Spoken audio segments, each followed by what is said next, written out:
विद्युत चुंबकीय प्रेरण क्या होता है, यानी कि इलेक्ट्रोमैग्नेट इंडक्शन। ये आखिर होता क्या है? वह घटना जिसमें चुंबकीय क्षेत्रों द्वारा विद्युत धारा उत्पन्न होती है, यानी कि इसी के कारण मतलब कि वैद्युत चुंबकीय प्रेरण उत्पन्न हो जाएगा, जिसको हम क्या कहेंगे, वैद्युत चुंबकीय प्रेरण कहेंगे। और इसकी खोज किसने किया था?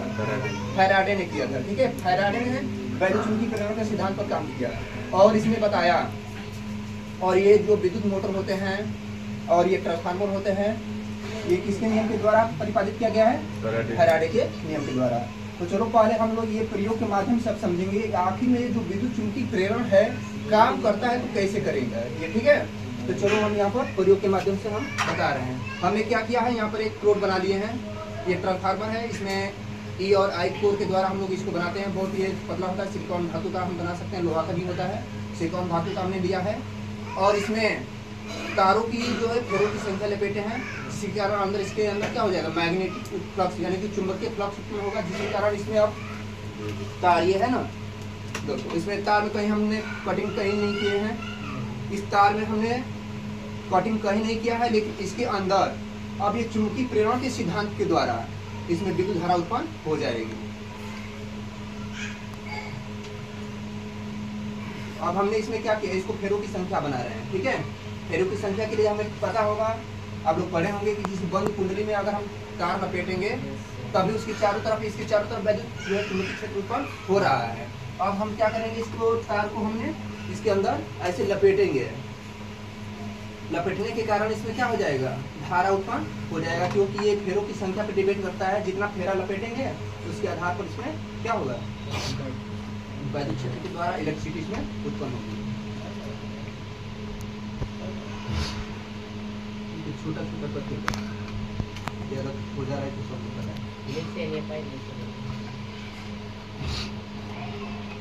अब लोग बताएंगे कितने फेरे इसमें लपेटे हैं और इसके आधार पर हम इसकी वोल्टता की जांच करेंगे कि कितना वोल्ट इसमें उत्पन्न हुआ है।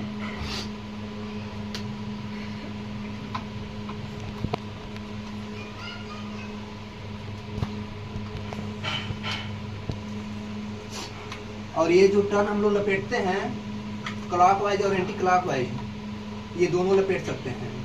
क्लॉकवाइज और एंटी क्लॉकवाइज लपेटेंगे तो इसमें ये हमें देखने को मिलेगा, इसकी जो विद्युत क्षेत्र की तीव्रता होगी ये एक दूसरे की विपरीत दिशा में होगी। ठीक है, जैसे देखे होंगे फैन में यही प्रक्रिया होती है ना, उसमें क्लॉकवाइज एंटी क्लॉकवाइज दोनों लिपटा गया होता है टर्न हर एक कुंडली के बाद। तभी उसमें देखोगे ना, ये जो क्षेत्र उत्पन्न होता है ये एक दूसरे को विद्युत फ्लक्स उत्पन्न क्या करता है, काटता है, जिसके कारण उसमें एक बल उत्पन्न हो जाता है और बल उत्पन्न होने के कारण वो उसमें रोटर क्या होता है, घूमने शुरू कर देता है।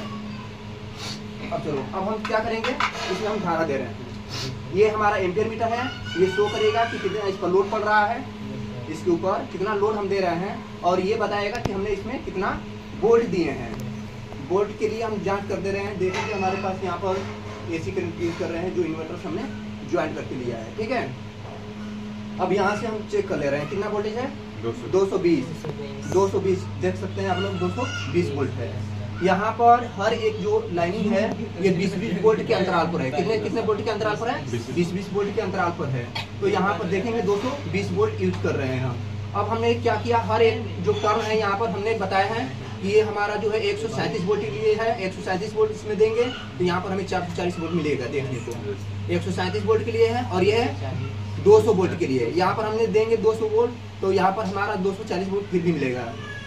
यहाँ पर जो है 290 वोल्ट, यहाँ पर क्या देंगे 290 वोल्ट, या 240 भी दे सकते हैं। 240 वोल्ट के लिए हम दे सकते हैं, 137 हो गया, यहाँ पर 200 और ये 240 और यहाँ पर कर सकते हैं 290 या 300 वोल्ट, और ये हमारा 440 वोल्ट के लिए। हम ये अलग अलग प्रकार के लूप निकाले हैं जो कि हम यूज करेंगे मतलब कि स्टेबलाइजर बनाने के लिए। तो हम यहाँ पर जांच करके बता रहे हैं कि हम यहाँ पर जो तारों में चुंबकीय जो प्रेरण होता है किस प्रकार से ये काम करता है। इसके अंदर मैग्नेट क्षेत्र तो बन गया है, जो ही धारा देंगे मैग्नेट क्षेत्र इसके अंदर क्या होगा, बन जाएगा।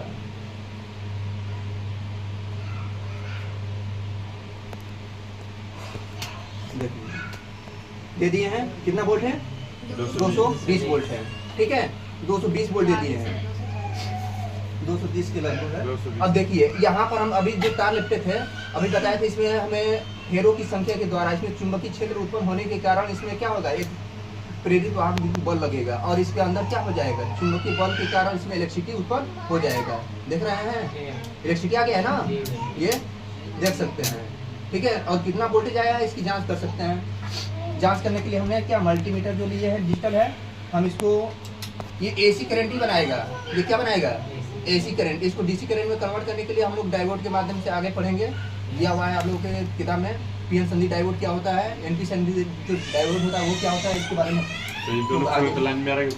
नहीं, करंट नहीं लग सकता है। ये बहुत कम वोल्टेज है ना, ये धारा तो ज्यादा है। क्यों, क्योंकि अभी पता है कि जितना मोटा हम लोग वायर लगाएंगे उतना ही ज्यादा क्या इसमें एम्पियर बनेगा। ठीक है, इसीलिए ये ज्यादा देख रहे हो, और एसिटी का यहाँ पर स्पार्किंग हो रहा है। ज्यादा होने के कारण मतलब इसमें धारा ज्यादा है लेकिन वोल्टेज क्या है, बिल्कुल कम है। अब जांच कर रहे हैं लगभग इसमें वोल्टेज 3-4 वोल्टेज होगा। यहाँ पर 0-0 है, 0-0 है ना। अब हम जांच कर रहे हैं इसमें कितना आखिर में वोल्टेज बना हुआ है। यहाँ पर रख दे रहा है, हमने यहाँ पर एक तार लगा दिया। ठीक, अब कितना बता रहा है, 2.8 कितना बता रहा है, 2.8 वोल्ट है ना, 2.8 वोल्ट है। ये लगभग कहा जा सकता है कि 3 वोल्ट के आसपास हो रहा है। अब देखिए, अब यही इसकी धारा को हम बढ़ा भी सकते हैं और घटा भी सकते हैं। मतलब इसमें जो धारा उत्पन्न हुआ है, धारा के द्वारा इसमें क्या विभव उत्पन्न हो रहा है, वोल्ट उत्पन्न हो रहा है। इस वोल्ट को हम कम या अधिक कर सकते हैं। अब इसकी जो है वोल्टता को और बढ़ाना चाह रहे हैं और बढ़ाकर दिखा रहे हैं, बढ़ा सकते हैं। ठीक है, अब जो होगा इसका वोल्टता बढ़ गई। अब देखिएगा कितना बता रहे हैं वोल्टेज, कितना है, 0-0 है, कम नहीं, यहाँ से सही से नहीं हुआ है, वोल्ट नहीं जा रहा। अब बताएगा सर, वोल्ट उसमें नहीं पर जाते यार उसमें। अच्छा, ये जा नहीं रहा है ना, ये हम निकाले हैं ना वोल्टेज वाला, उससे मतलब नहीं है, मीटर का केवल हटा हुआ है। देखिए, ठीक, अब यहाँ पर देख सकते हैं 0-0 शो कर रहा है। अब वोल्टेज बढ़ गया, यानी 4.2 वोल्टेज हो गया, 23 है। ठीक है, 4.23 वोल्टेज बढ़ गया। क्यों, क्योंकि हमने यहाँ पर बताए थे हर टर्न में जितना वोल्टेज देंगे उसके आधार पर स्टेप अप और स्टेप डाउन ट्रांसफार्मर हम लोग पढ़े हैं ना, 2 प्रकार के होते हैं ट्रांसफार्मर। अब जो है हमने तो ये तो प्रमाणित कर लिया कि वह परिघटना जिसमें विद्युत क्षेत्र के द्वारा विद्युत धारा उत्पन्न होती है। मतलब कि यहाँ पर चुंबकीय क्षेत्र के द्वारा क्या उत्पन्न होगा, विद्युत धारा उत्पन्न हो जाएगा। तो चुंबकीय क्षेत्र के द्वारा इसमें क्या उत्पन्न हो गया था, विद्युत धारा उत्पन्न हो गया था। और इसी तरह से जो जनरेटर होता है ना, जनरेटर, उसके अंदर यही काम होता है। उसको इंजन के द्वारा घुमाया जाता है, उसके अंदर कॉइल्स होते हैं, इलेक्ट्रिसिटी नहीं देते हैं पहले से, उसके अंदर जो है ना कॉइल्स लिपटे होते हैं और वो कॉइल के द्वारा ही हम लोग क्या करते हैं, उसमें इलेक्ट्रिसिटी उत्पन्न कर लेते हैं।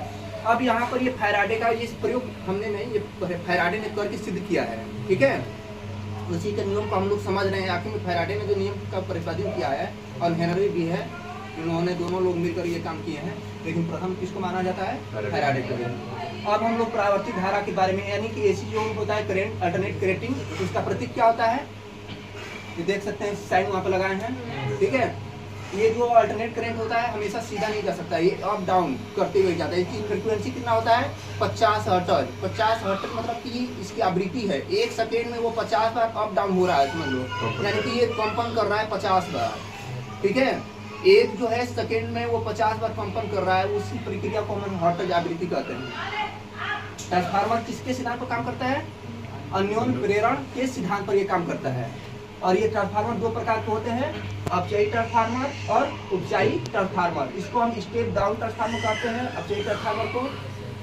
इसमें क्या होता है, हम ज्यादा वोल्टेज देंगे, 220 वोल्ट देंगे और हम क्या प्राप्त करेंगे, 12 वोल्ट, यानी कि अपनी इच्छा के अनुसार बना सकते हैं वोल्टेज को। ठीक है, अपनी इच्छा के अनुसार वोल्टेज की हम गणना कर सकते हैं। हम यहाँ पर फेरों की संख्या पर डिपेंड करता है। ये फेरों की संख्या हम लोग पढ़ेंगे यहाँ पर VS बटे में VP इक्वल NS बटे में NP, यानी कि VS मतलब कि वोल्टेज ये सेकेंडरी का है, सेकेंडरी यानी कि द्वितीयक कुंडली का है। और यहाँ पर VP यानी कि वोल्टेज प्राइमरी कुंडली का, यानी कि प्राथमिक कुंडली का है। और यहाँ पर टर्न यानी कि संख्या, फेरों की संख्या सेकेंडरी का, और ये है फेरों की संख्या प्राइमरी का। तो फेरों की संख्या पर वोल्टेज निर्भर करता है दोनों कुंडलियों में।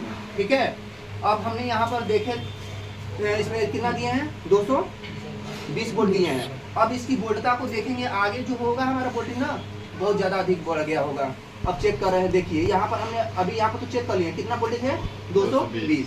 अब देखिए क्या यहाँ पर हम जो लगा रहे हैं स्टेप, यहाँ पर क्या बना रहे हैं, स्टेप अप बता रहे हैं पहले।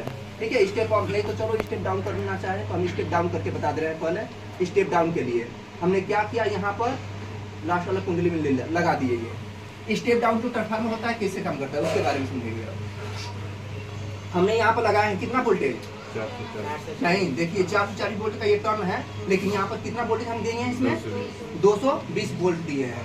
अब यहाँ पर हम क्या कर रहे हैं, स्टेप डाउन कर रहे हैं। हमने 220 वोल्ट दे दिया, अब हम इससे 220 वोल्ट से अब कम वोल्टेज प्राप्त करेंगे। अब इससे आया समझ में, तभी तो हम कहेंगे कि स्टेप डाउन है, डाउन हो रहा है, मतलब कि ये 220 वोल्ट तो हमने ले लिए, अब इसको हम डाउन कर रहे हैं, मतलब कि कम करेंगे। तो कम करने के लिए देखिए अब यहाँ पर कितना बता रहा है, 220 से कम हो रहा है, कुछ कम हो रहा है ना, बहुत कम हो गया है, कम हो गया है ना, देख रहे होंगे।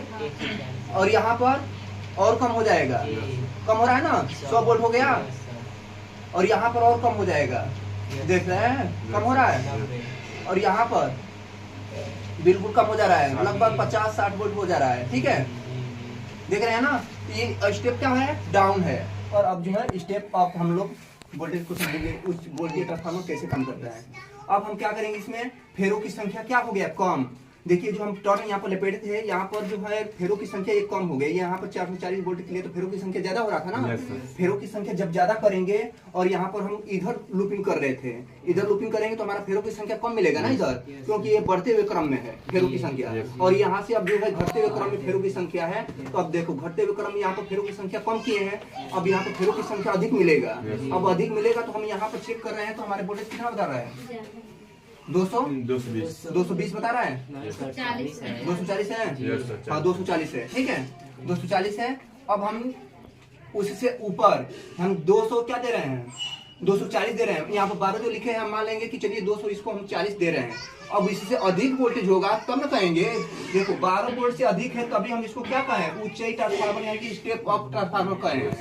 अब यहाँ पर 240 तो दे रहे हैं, अब इससे ज्यादा वोल्टेज प्राप्त होगा तो हम कहेंगे क्या है, स्टेप अप ट्रांसफार्मर है। ठीक है, अब देखिए कितना वोल्टेज है, 300 लगभग 290 तक, 80 तक है। ठीक है, 280 तक है ना। अब देखिए अब कितना है, 340 है, 340 तक बढ़ रहा है ना वोल्टेज, यानी कि 240 हम 200 यहाँ पर 40 दे रहे थे वोल्टेज, अब 240 अधिक हो रहा है ना। 200 से मतलब 240 से अधिक होगा तो हम क्या कहेंगे, अब चाहिए ट्रांसफार्मर है ये। अब इससे अधिक के लिए देखिए यहाँ पर कितना हो गया, 500 वोल्टेज, 480 लगभग 500 तक वोल्टेज यहाँ पर 480 है, दर्शा रहे हैं ना 480 तक, यानी कि ये बढ़ रहा है। यहाँ पर हम कितना दिए थे वोल्टेज, 240 था। ठीक है, और यहाँ पर कितना प्राप्त कर रहे हैं, 480 तक। तो इस प्रकार से होता है जो हमारा ट्रांसफार्मर, दो प्रकार के होते हैं ट्रांसफार्मर में। एक अपचाई ट्रांसफार्मर है जो स्टेप डाउन ट्रांसफार्मर कहलाता है, और एक है अपचाई ट्रांसफार्मर जो कि स्टेप अप ट्रांसफार्मर कहलाता है। स्टेप डाउन का ट्रांसफार्मर का हम लोग प्रयोग जैसे देखे होंगे, खंभे पर लगा होता है जो 25 के लिए 50 के लिए 63 के लिए का जो ट्रांसफार्मर होता है ना, 100 के लिए का, उसमें हम लोग यही प्रयोग करते हैं, जो कि खंभे पर 11,000 मतलब कि तीनों तारों में आता है जो पोल होते हैं, उसमें 33,000 जो वोल्टेज होता है, और उन 3300 वोल्टेज को हम लोग क्या करते हैं, डाउन कर देते हैं 440 वोल्ट में। किसमें कन्वर्ट कर देते हैं, 440 वोल्ट में कन्वर्ट करते हैं, तो 440 वोल्ट आएगा। मतलब कि हमने यहाँ पर 33,000 वोल्टेज दिया, कितना प्राप्त हुआ, 440 वोल्ट। तो ये क्या कहलाएगा, स्टेप अप की स्टेप डाउन, डाउन हो रहा है ना, स्टेप डाउन ट्रांसफार्मर कहलाएगा। स्टेप अप क्या हो जाएगा, स्टेप अप ट्रांसफार्मर में क्या होगा कि हम कम वोल्टेज देंगे और उससे ज्यादा हम वोल्टेज प्राप्त करेंगे। जैसे इन्वर्टर देखे होंगे ना आप लोग, इन्वर्टर में हम लोग क्या बैटरी से 12 वोल्ट सप्लाई कर देते हैं, और ये क्या काम करता है, 220 वोल्ट कन्वर्ट करता है, लेकिन उसके अंदर ट्रांजिस्टर लगा होता है। हम डायरेक्ट कभी भी ट्रांसफार्मर का प्रयोग डीसी जो होता है ना सप्लाई में हम यूज नहीं कर सकते हैं, ये केवल अल्टरनेट करंट के लिए यूज करते हैं। ट्रांसफार्मर किसके लिए होगा यूज, अल्टरनेट करंट के लिए, एसी करंट के लिए होता है, डीसी करंट के लिए लागू नहीं हो पाता है। ठीक है, ये जो ट्रांसफार्मर होगा हम लोग बैटरी के द्वारा तो यूज करते हैं, लेकिन उसके अंदर क्या होता है, ट्रांजिस्टर लगा होता है। ये ट्रांजिस्टर क्या करता है, एसी करंट डीसी करंट को क्या करता है, डीसी करंट की पहचान के लिए आप लोगों को प्रतीक बताए होंगे। इसकी जो प्रतीक होता है, लाइनिंग एक सीधा रहेगा और उस पर डॉट डॉट कर दिया जाता है। इस पर भी देखेंगे शो किया होगा, शो किया है ना, ये मल्टीमीटर पर यस डॉट डॉट किया है और लाइनिंग सीधा किया है। ये एसी करंट की पहचान है और डीसी करंट की पहचान है। और एसी करंट की पहचान के लिए आप लोग देखे होंगे इसकी प्रतीक यानी कि अप डाउन की तरफ चलता है, यहाँ पर दर्शाया हुआ है प्रतीक। इससे हम पहचान कर सकते हैं कि ये जो हमारा एसी करंट है कि डीसी करंट है, पहचान जरूरी होता है, आप लोगों को याद रखना चाहिए।